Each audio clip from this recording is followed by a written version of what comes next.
So the central aim is really to highlight and raise awareness of the risk of bid rigging in public procurement and to help you understand more about what illegal cartel behaviours in relation to procurement might look like. I'll highlight some of the red flags to look for in procurement processes which might indicate potential bid rigging is taking place. And I'll also cover some of the steps that you can take to reduce the risk of procurement exercises becoming subject of bid rigging. I'll obviously explain a little bit about the role of the CMA and what we do, and specifically what we do in relation to cartels, including our powers of investigation and some of the previous cases that we have successfully prosecuted.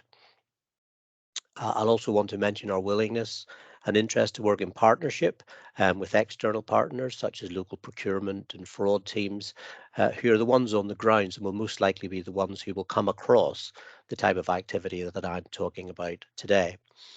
And finally, I'll also signpost where you can get more information about bid rigging risks and how you can report concerns and suspicions to the CMA. And that's a key message that I want to get across today, namely that if you do come across something suspicious or which you think might be illegal, that you can contact us. So I will explain how you can report concerns to us and so that we have the right information to be able to take forward an investigation. And obviously, there'll be time for questions at the end. But if anybody's got any burning questions as we go through, then just feel free to raise your hand.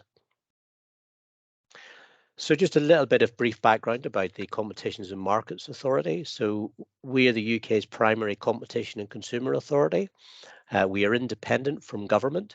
We are, in fact, a non-ministerial government department. And we came into being in 2014, taking over from the Office of Fair Trading and the Competition Commission. We have offices all across the UK nations, including an office in Edinburgh, and our work covers a lot of areas. We have responsibility for carrying out investigations into mergers, markets, regulated industry, and enforcing consumer and competition law.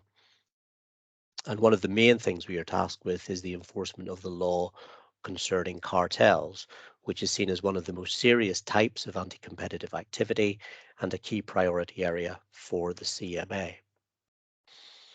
So what do I mean by cartels? Well, I'm not talking about, as some people often think, I'm talking about South American drug cartels and drug trafficking, etc., like things like that.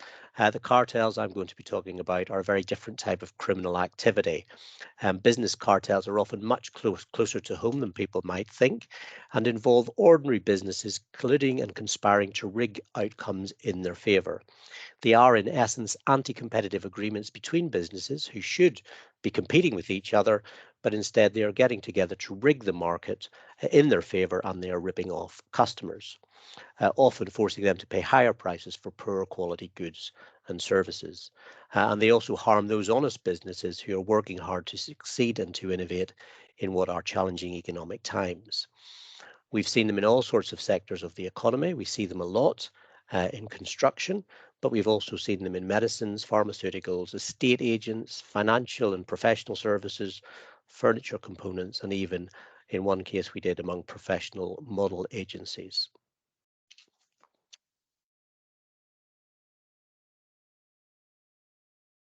So cartels, in our view, is a form of fraud, and in particular, bid rigging, which I'm focusing on today, is a form of fraud and can sometimes be combined with other forms of criminal activity.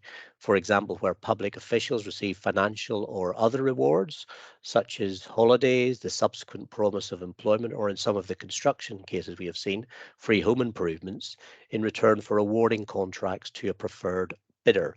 So the corrupt public official can then have a role to play in facilitating the operation and the stability of a bid rigging cartel. In bid rigging cases, we also uncover evidence of dodgy payments, what are known as compensation payments, and sometimes referred to in the industries as drinks money between the bidders. And this is where a company who submitted a deliberately high bid is compensated by the winning bidder for not competing against them. False invoices are sometimes raised to disguise the real reason for the payment, but sometimes the payment is just paid in cash. Compensation sums, in our experience, can run into the tens and hundreds of thousands of pounds, and the level of compensation will usually be determined by the overall value of the contract. We work closely with other agencies, in particular the Serious Fraud Office, but also the City of London Police and HMRC. We also consider that there is an increased risk of cartels as a result of coming out of the pandemic. It is generally accepted that corruption and fraud risks increase in times of change or crisis, and this is no difference with bid rigging. In our experience, a lot of the cartels that we uncover start off as a result of difficult economic circumstances. And in some of our cases, we are already seeing companies trying to excuse their behaviour by the pressures brought on by COVID. And that is, of course, before you mention pressures brought on by issues such as the global supply chain problems, Brexit, and now obviously we have a war in Ukraine. So we see bid rigging as a key risk in public procurement. Bid rigging, public procurement in this country is economically very significant, representing around a third of all UK public expenditures and covers a large range of markets for goods, works and services. The UK spends around £290 billion on public procurement every year, and spending on infrastructure is set to increase as we emerge from the pandemic, with the government's plan to build back better. So there will be a lot of public sector money and contracts up for grabs, which is why we are talking to a lot of people about the dangers of bid rigging.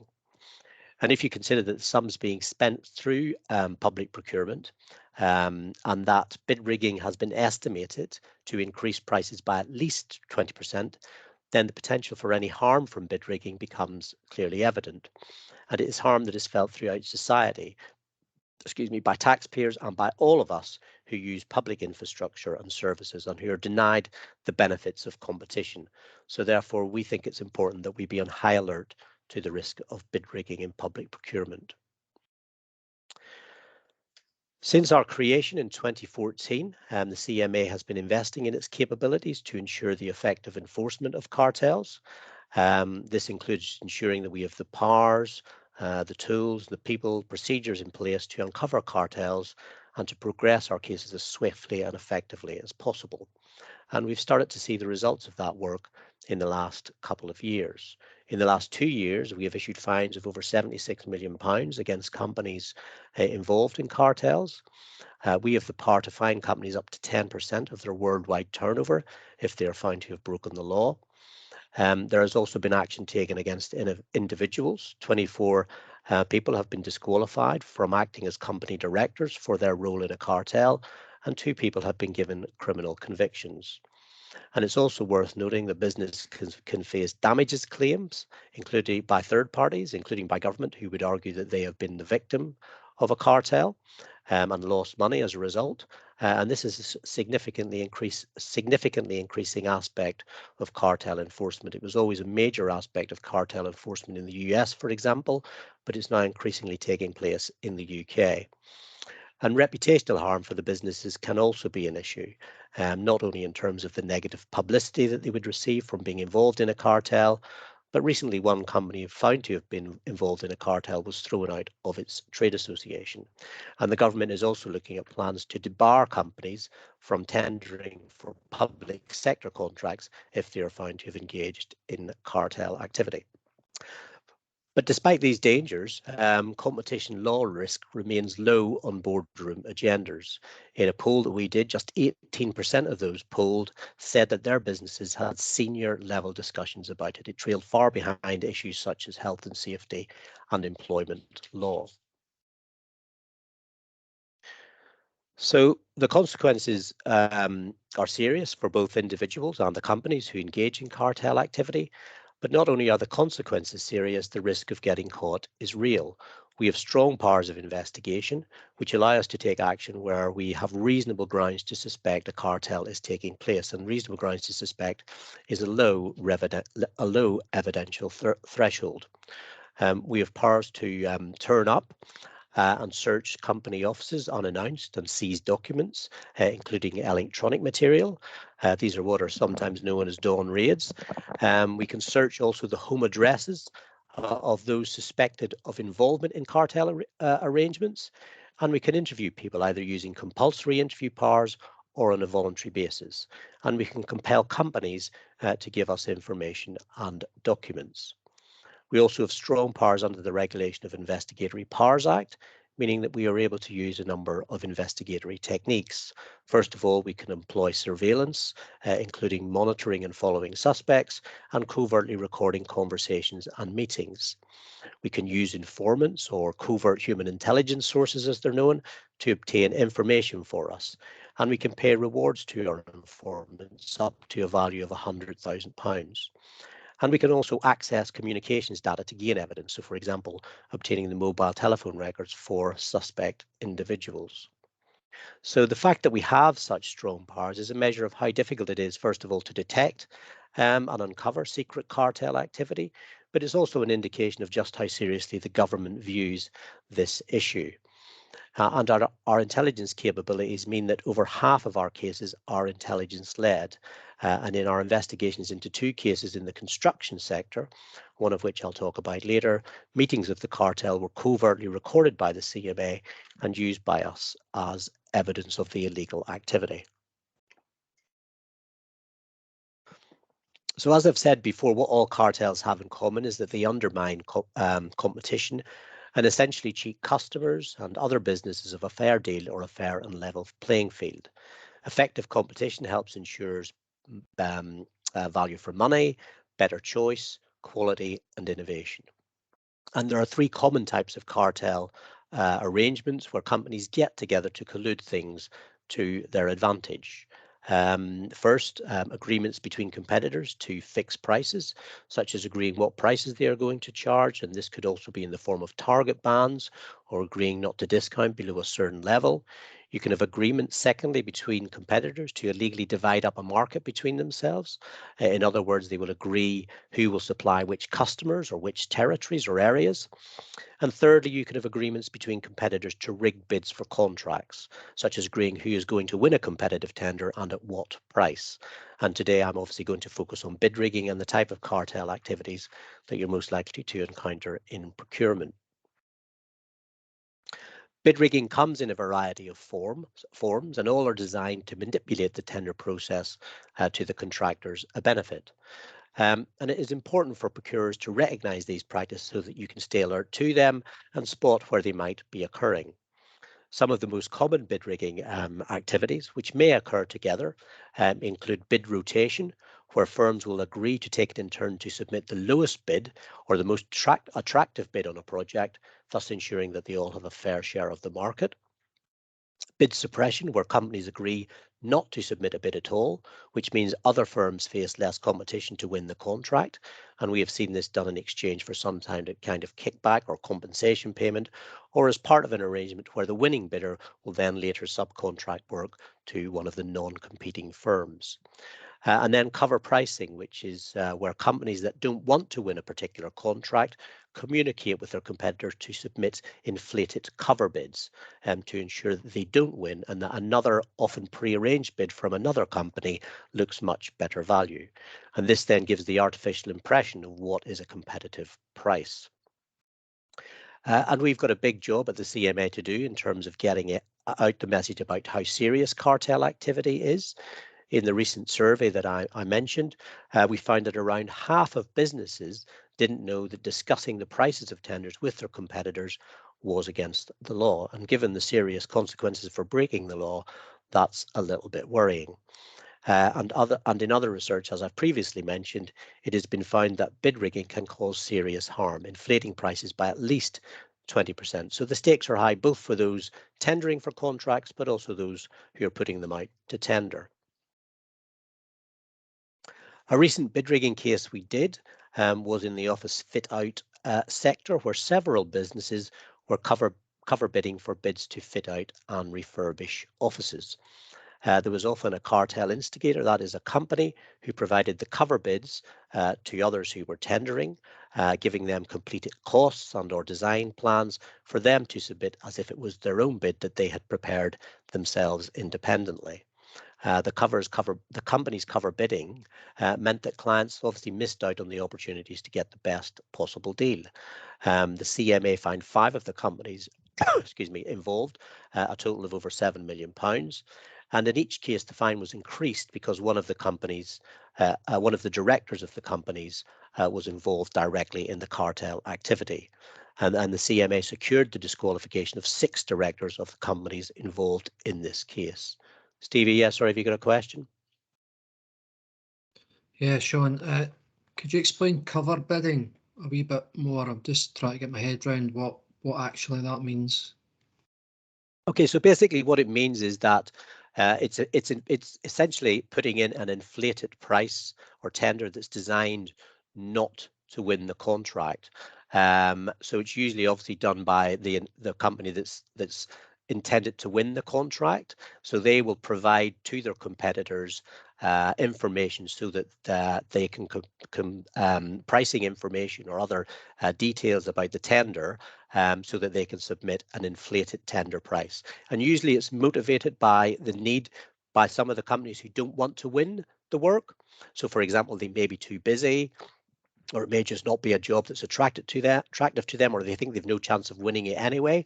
But they don't want to have to go through the process of making all the effort to compile a detailed tender return. So it saves them time and money if they just go to one of their competitors or agree with their competitors, well, if you give me the price and the outline of the tender, then I will then submit that as if I've prepared it myself. But it's never intended to win the tender. It's a deliberately inflated bid. Right.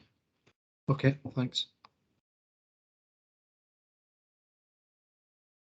And just mentioning, this is an example of some of the evidence we uncovered in the office fit out services case.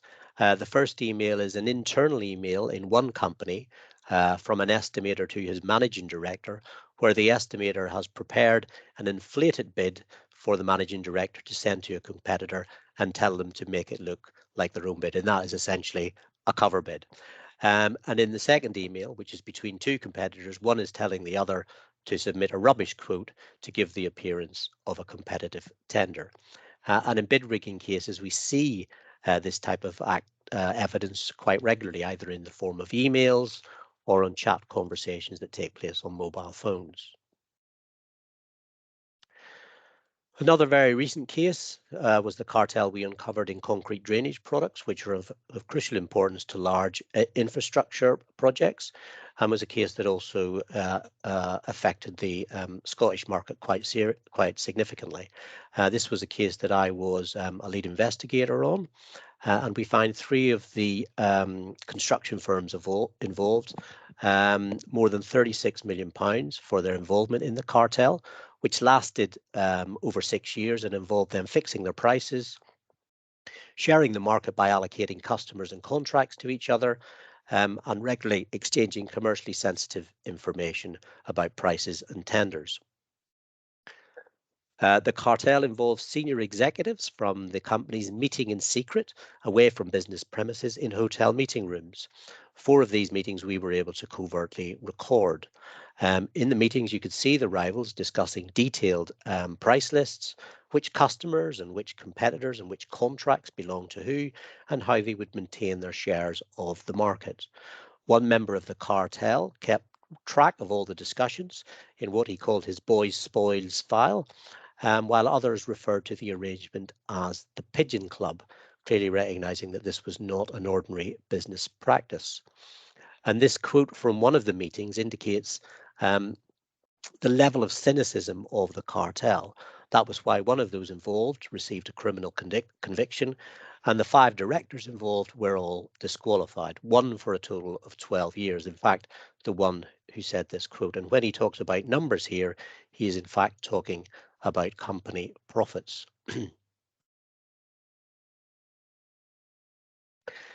I just want to also mention a case that I mentioned at the start, that I'm leading on a case in relation to bid rigging in the construction sector. And it's a case that involves demolition and asbestos removal. We have provisionally found that 10 companies engaged in bid rigging in relation to 19 contracts for demolition and asbestos removal, and the contracts were worth over £150 million. The contracts included the Met Police Training Centre, Oxford University, and the Selfridges store in London. And in this case, we uncovered evidence of compensation payments related to the bid rigging, and in one instance, the level of the compensation value was over £500,000. 8 companies have already admitted their participation in the cartel, and 2 companies are currently still contesting our provisional finding. The case is ongoing. The companies are currently providing reps on our findings, but we hope to be able to conclude this case by the end of the year.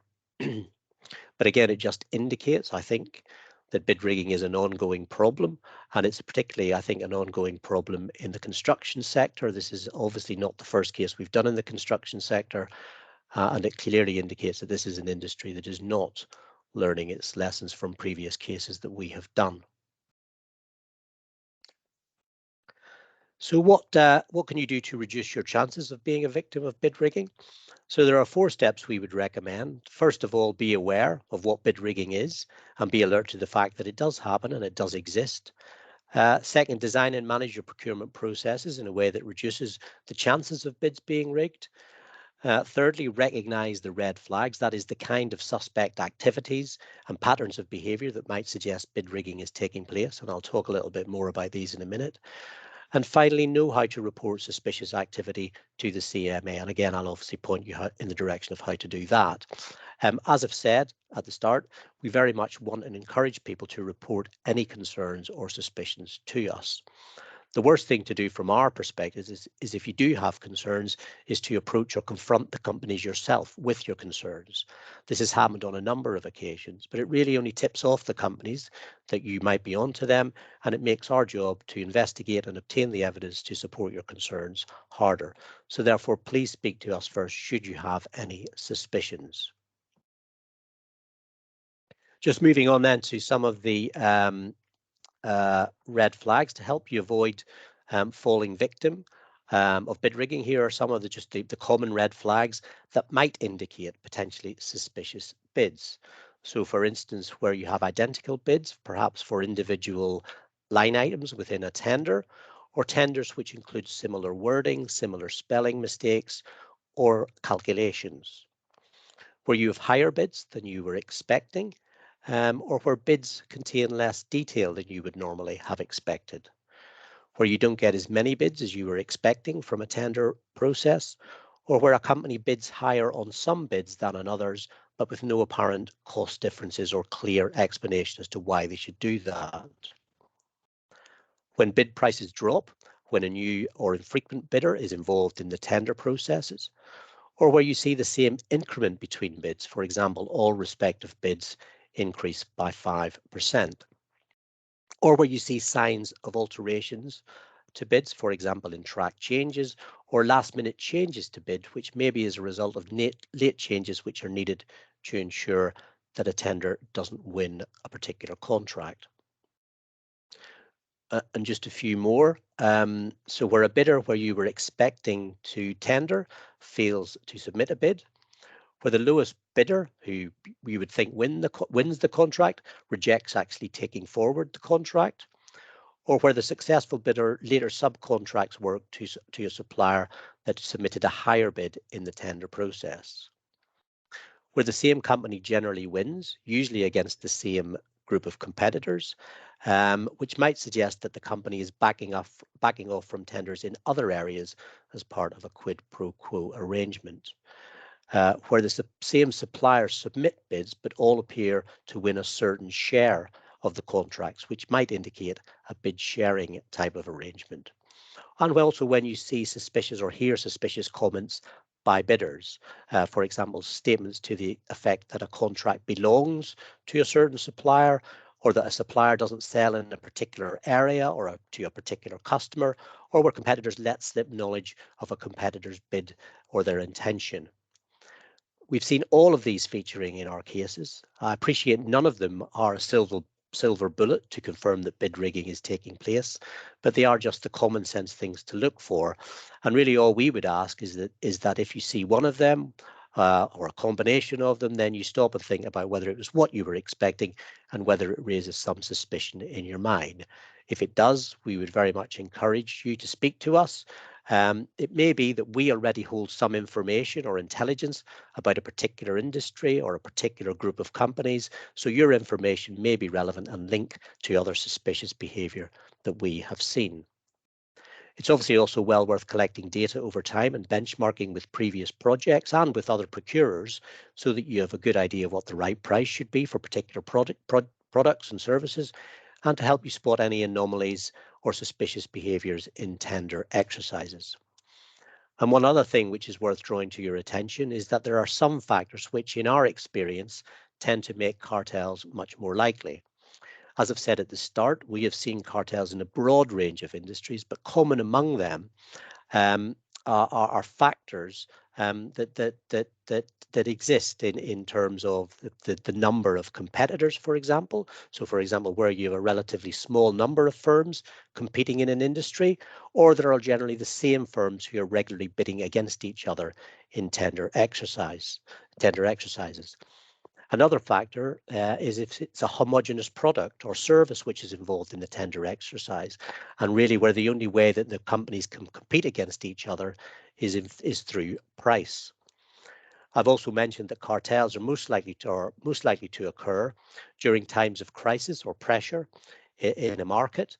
So, for example, where there may be a recession or an excess of supplies in an industry, and we have seen that where companies are facing difficult or uncertain times, there is an increased likelihood for cartels to develop and come into existence to either protect margins or to stop the perceived threat of companies going out of business.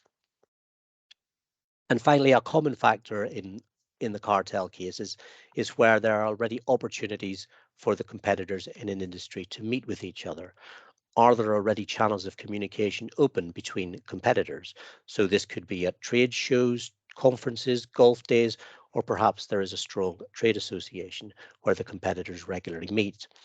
We all know that even if you go to a social event with people in the same businesses, at some point you're more than likely going to start talking business. So always ask yourself whether the companies you're dealing with already know each other. So as I said, it's important that you design and manage your procurement processes in a way that reduces the risk of bids being rigged. Poor procurement design can increase the likelihood of bid rigging, and this will generally be where it makes the collusion between the competitors easier by, for example, limiting the number of eligible bidders, for example, as part of limited processes intended to increase the speed of procurement, where it limits the number of eligible bidders through restrictive pre-qualification criteria, or where it favours incumbent suppliers, for example, by placing too much emphasis on criteria such as experience or firm size, or where you create predictable cycles of procurement through stable and recurring demand. We would obviously recommend following the best practice, and the Cabinet Office outsourcing playbook is something we would recommend, and we have been working closely with the Cabinet Office to ensure that the risks of bid rigging are reflected in the playbook. And obviously on the slide there are some practical steps to take and to think about, but I just want to specifically mention one, which is don't be afraid to let your suppliers know that you're actually actively looking for signs of bid rigging. Tell them that you're actively monitoring bids and that you will report any suspicions. Include a link to the CMA information in tender documents and obtain signed declarations of non-collusions from companies who are tendering. It will at least put them on notice that you're being vigilant, and it will make it easier also to ensure that you're able to sue for damages at a later date if you're found to have been a victim of bid rigging. I mentioned at the start that the CMA is very keen to work in partnership with public procurement organisations, both in local and central government, to combat fraud in procurement processes. We obviously recognise that we cannot take action against cartels without the help of partners, and as I mentioned, we regularly exchange information and intelligence with other law enforcement agencies, regulators, government departments, and international competition law bodies such as the International Cartel Network and the Five Eyes community. We are always seeking to build on that partnership working, and we have been developing links with local procurement teams and local fraud teams to share intelligence and data. As I say, you're the ones who will come across the suspicious behaviour that we have been talking about today, but we also receive a lot of information which may be relevant to you about the companies or the individuals working in your area which may assist you. And at the CMA, we have a strong intelligence function which is fully compliant with the National Intelligence Model. We also have a strong data science team And we are working collaboratively with large procurement organizations on our research projects focused on data analysis to support the identification of suspicious bidder activity. And this work would build on our previous work in this area where we had a cartel bid rigging screening tool. So we are working through large-scale detailed data on significant volumes of procurement exercises, including data on all bidders, if successful and unsuccessful. And our aim is to conduct analysis using advanced analytical methods to try to identify those patterns in bidder activity that may be the result of suspicious cartel behaviour. Our aim is to develop a toolkit of data-driven methods and tools that procurement bodies can use to improve their identification of collusion between bidders. At the CMA, we have a range of advice available on our cheating or competing campaign page to help detect and deter anti-competitive practices in procurement. We have a dedicated section on that page for public procurers, which includes a new free e-learning tool designed specifically for public procurement personnel in the public sector. And elsewhere on the page, we have animated videos that explain illegal cartel behaviours and also various guides and case studies. And finally, as I've said a number of times, it's also important to know how you can report any suspicious activity to the CMA.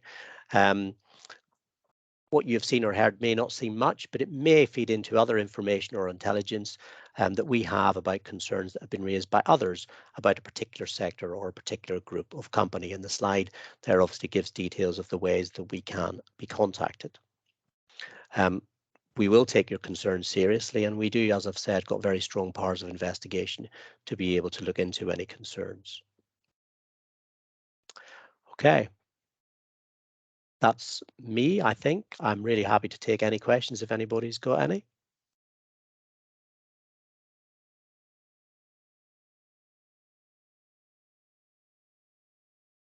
Sorry, Steve, yeah. Sean, you mentioned that toolkit that you're developing. Is that how far away is that toolkit? And will that be free to use for organisations such as ourselves? Absolutely, it will be. Yes, it will be. So we are currently, and we're still keen to obtain more data, because what my data scientists tell me is that the more data they've got, the better.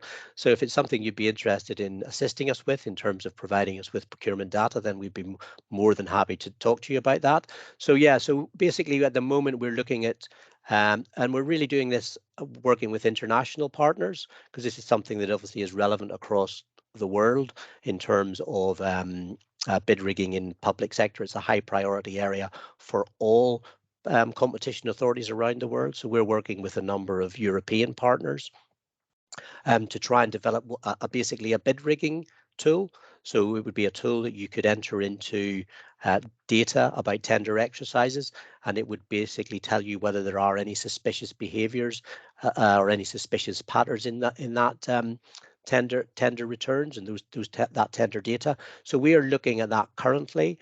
I am hoping that we will have something functional within the next 6 months, but it obviously will need to be trialed further, and it may be a bit of an iterative process. We had a tool before.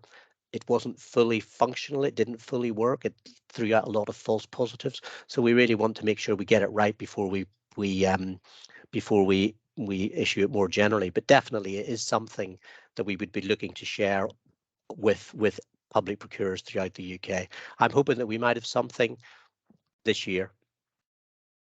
Okay, and if we wanted to share data with you, would we talk to yourself or go through Eddie in our counter fraud service? Yeah, absolutely. Yeah, either you can speak directly to me or speak to Eddie. I mean, Eddie, I know, I think he's keen for me to do some further work with him. So if I could mention it to Eddie, and then maybe we could look to take that forward, would that be okay? Yeah, be good, Sean. Thanks. Brilliant.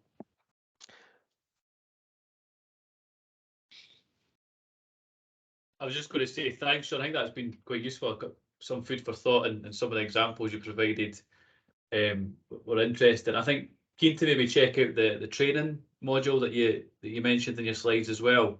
So I don't know if is there a link in the slide deck that you'll send out. We can maybe have a go at the training. Yes, absolutely. I can include that. I'll as I said, I'll send the slides to Eddie, and then Eddie can form them on, and I'll include a link in there. But yeah, just go on to the cheating or competing campaign page, and it will take you through to it. But yeah, I can send a link, Chris. Yeah, so thank you, Stevie. That's maybe something that we can signpost to the other heads of procurement as well. So we've got a kind of senior heads of procurement group for NHS Scotland that we meet on a monthly basis, so something we can flag to the wider procurement community as well. They might want to. I think that's an important one, I think, to highlight. Yep, that's absolutely not a problem. Yeah, as many people are aware of it as possible is good from our point of view. Hi, Sean, Douglas here. The question I was going to ask there is, you mentioned on you had a document within the CMA, the non-collusion document, that would go. Is there a sort of standard format you have for that, or? I can certainly send you through some wording. Yeah. Yeah. Basically, it's just a document that refers to the companies who are tendering to the law, both the criminal and the civil law in relation to cartels, and basically it's them signing up to confirm that they have submitted a bona fide tender in terms of it's not been discussed with other competitors, and that it's something that they've independently arrived at. So it's an important document, we think. First of all, it puts the companies on high alert that this is an issue. It also is important evidence if we come to do a case, either criminally or civilly, because it sort of goes to show that they're doing it, and they can't claim that they're doing it in ignorance of the law, which is not really a defence anyway, but it sort of adds to the egregious nature of what they've done, is that they've deliberately misled you by signing up to a declaration of non-collusion when in fact they have colluded with their competitors. So it's obviously good for us in terms of evidence, but it's good for you at least in signposting that you're being vigilant. And also, as I said during the talk, it's something that you would probably want to rely on if you were later suing for damages. Don't know, Chris, Stevie, do we have anything like that within our tenders at the moment? The only example I can think of is that we have a serious and organised crime declaration of non-involvement in serious and organised crime that we use sometimes in kind of high risk areas. So again, I don't think we've got one for collusion specifically, but it'd be useful to see it. It's maybe something that we maybe want to incorporate. A specific signature thing, but I do think we mention it in our tender documentation, but it might not be as obvious as someone signing their name to say we're not, colluding. I mean, sometimes companies will have to submit their sort of policies in relation to bribery and corruption and maybe serious and organised crime, but they should also have, really, if they're a decent company, they should also have competition compliance procedures as well to ensure that they're, as I've said, the competition compliance is relatively low on the agendas of some companies, but they should have competition compliance programs as well. So you could ask them to provide that. But I think it is right, Stevie, that you get somebody to sign to say that this is a bona fide tender and that it's been independently arrived at without collusion. And ideally, you would want a company director to sign that declaration of non-collusion. Right. Okay, that's helpful. Shona, yeah. Thanks, Douglas. Shona. Hi there. Can I just ask, if after you've awarded a contract, you suspected there had been some collusion, what would your steps be? Would you continue as normal but report your concerns, or would you have to put something in place immediately? It really depends at what stage you're at. So if the contract has already been awarded and the works have started, it really would be a matter for the procurer themselves how much aggravation it would be to stop the contract at that particular point in time, and we would always discuss that with the procurers. The issues from our point of view is, first of all, we wouldn't want the procurer to do anything that would tip off the companies that we are looking at them, and that sometimes can create a tension. for the procurer, who are very concerned that they may have been, they may have been duped by the procurement process. The other issue is really in terms of, just how feasible it is for you to be able to run that contract if you take it away from that contract, because there may only be a limited number of suppliers in that industry who could do that contract. So maybe if you're looking to run that contract again or replace that supplier, you might still be dealing with companies who are still involved, if it's a limited number of players who actually were involved in the original tender exercise anyway, so would also be subject of the allegation of collusion. And the other factor really is that if we're opening an investigation, nothing has been proved against any of the companies. So it's really only once we get to the case of finishing the case and making a decision that somebody's either committed a criminal offence or we've issued fines civilly against the companies. So you sort of would be, the companies might have something to say if you're taking the contract away from them and it's only been an allegation that's been made against them and an investigation is ongoing. So those are all the sort of issues that you need to think about and discuss. And we would obviously discuss that with any procurer who were going through that process. So there are a number of issues to grapple with there. Okay. Stevie, yeah. Sorry. I'll let Sheila come in and then. Sorry, Sheila. Okay. So actually, my question was the same as what Shona had asked there. So the practicalities in terms of when you're running a tender, and this sort of suspicion does come up in our area in SMBTS. A lot of the contracts are really very specialist and with very limited suppliers, some of which we have, developed, long-term relationships with.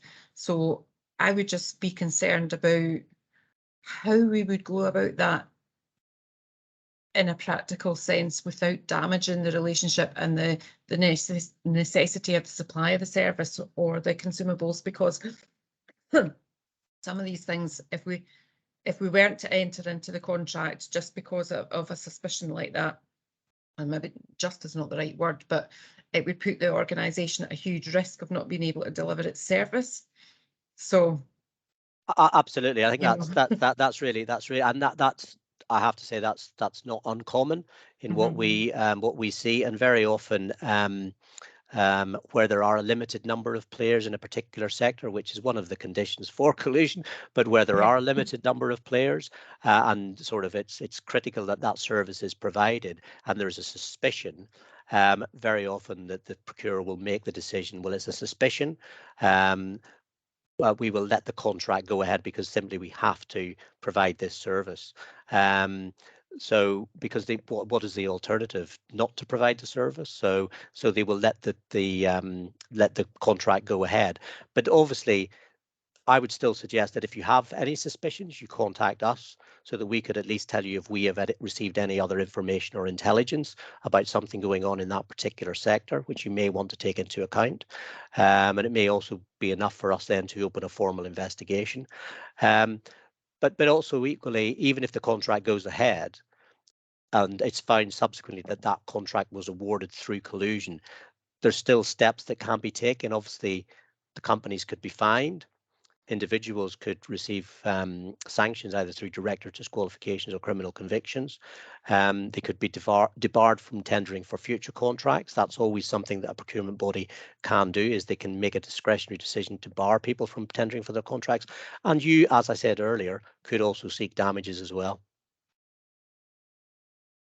And if there's no other possible suppliers, then that puts a huge risk any work going forward, then, doesn't it? It does, although there is a sort of self-cleanse in the process industry, in the industry. So right. there's two schools of thought, really. One is that it's an industry or a set of companies that you would never want to trust again, or there is the other school of thought which says, well, look, they've been caught once, hopefully they will put their house in order, and going forward they'll be whiter than white, and will introduce proper compliance procedures that will make sure this sort of thing doesn't happen again.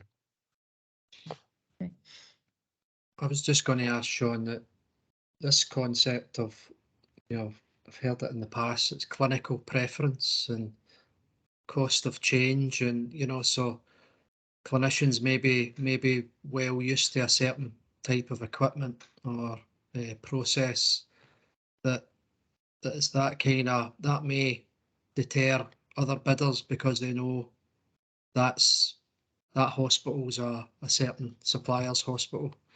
Is that, you know, that was familiar to me when you were presenting there. Is that a different thing? No, Or it's not necessarily, you know, against the law, a competition law, but what we do find sometimes is that where somebody has got a preferred supplier in a number of industries, first of all, the client prefers that supplier. So the client, we have come across cases where the client has said, look, we have to get 3 tenders for this particular contract, but we want you to win it. So could you please speak to your mates in the industry and get them to submit 2 cover bids, so that we can give the appearance of a competitive tender, but in actual fact, it's rigged, and the client then is actively encouraging and facilitating that bid rigging, and the client could then be a party to a cartel, an anti-competitive agreement, and could be fined as a result. The other thing that we sort of see with those sort of relationships where there's very close client relationships with the companies who are tendering is that the companies who are tendering and all the companies that might be tendering for that particular contract will know that the client want and have a preferred supplier. So they will approach that preferred supplier and say, look, I'm not going to win this contract, but I've got to submit a tender and I want to stay on the tender list for other contracts. Could you please give me a cover price? So there are conditions where you have those preferred bidders or preferred clients that the conditions can exist for bid rigging and cover pricing to take place. Yeah. Would that mean there'd be something to consider if in the same industry, different suppliers were, you know, their reps are always in at the end users all the time, targeting them to, you know, try this new product or this new product or whatnot. So if there was a pattern of certain suppliers only going to certain hospitals, then would that indicate potential collusion? It would, if you're seeing over time that certain companies, certain hospitals are being serviced by certain suppliers, and there's no reason why those suppliers couldn't perhaps go for other hospital contracts, then that would be a potentially suspicious indicator. Just one last one for me. Is there a value threshold where you say contact us if it's over a certain value, or? No, there isn't. So the case that I talked about, the demolition case, the 19 contracts were worth over 150 million quid, but some of those contracts were worth significant sums of money, 20, 30, 40 million pounds, whereas some of them are only worth maybe 300,000 pounds. So there's no sort of threshold, and we would always look at public sector contracts as a priority area. So we obviously have prioritization criteria within the CMA. We can't do every case, so we have to prioritize the cases that we do with limited resources. But certainly, if it's public sector procurement and the allegation is bid rigging, then that would get a very high score in terms of prioritization criteria, irrespective of the value of the contract. It may not be that we would always do a formal investigation, but what we may do is issue warning letters or advisory letters to the companies involved, depending on the value of the contract. Okay, thank you. Can I just ask something else? In terms of your background as an investigator, is there a typical route to become an investigator with your organisation, or do you get people from all sorts of backgrounds? Have you got a procurement or investigatory background? I've not got a procurement background as such. I mean, obviously, I've investigated a lot of bid rigging cases over the years, so hopefully I've got some familiarity with procurement processes, but I'm not an expert on procurement processes by any means. My background is, I mean, I'm a civil servant, so I came into the civil service and got involved doing fraud work for our investigation work, and then eventually got into fraud work, and eventually ended up at the CMA. But in terms of our investigation team, they come from a variety of backgrounds. We've got ex-police officers, we've got ex-HMRC officers. We also recruit people through the normal civil service process and train them up as investigators. So we have quite a diverse set of experiences in our investigation team. And also, it obviously is an area of competition law, so we work very closely with the competition lawyers within the organisation in terms of taking forward our cases as well. Thanks.